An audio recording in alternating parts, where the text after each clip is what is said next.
actually have served as a consultant before. Early in my career, for about 17 years, I worked as a management consultant with a global consulting firm, and then with about three 8A firms in the Washington, D.C. area at a time when 8A was really just coming into being. So that kind of dates me, but in the Nixon and Reagan administrations, people who were of color, mostly Black people, who were questioning why we didn't have as many contracts given out to us, really pushed hard to do our very best to write good grant contract proposals, and to actually argue in those proposals for a way of being, a way of life that had people of color very actively engaged in the outcomes of that work.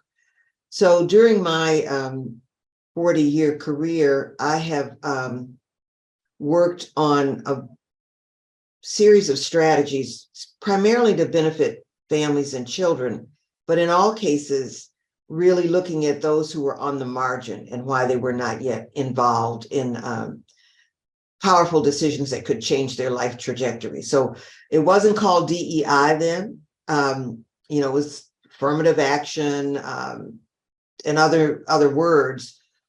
But I've been working towards a goal, a future where we are all able to express ourselves and express our capacities in building a world where no one is really suffering. So that's how I got started. And I got started at 21 doing that work.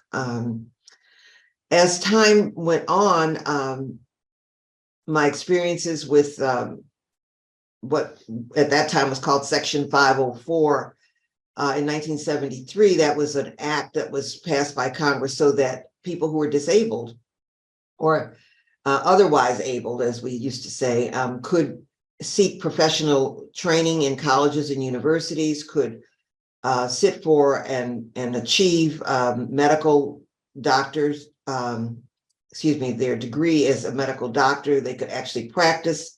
I had on my consultant team a blind chemist and a deaf nurse, who both of whom distinguished themselves in their work because they created what we call program accommodations so that they could function fully. So I learned very early in my career that there are no boundaries except those that we put around ourselves.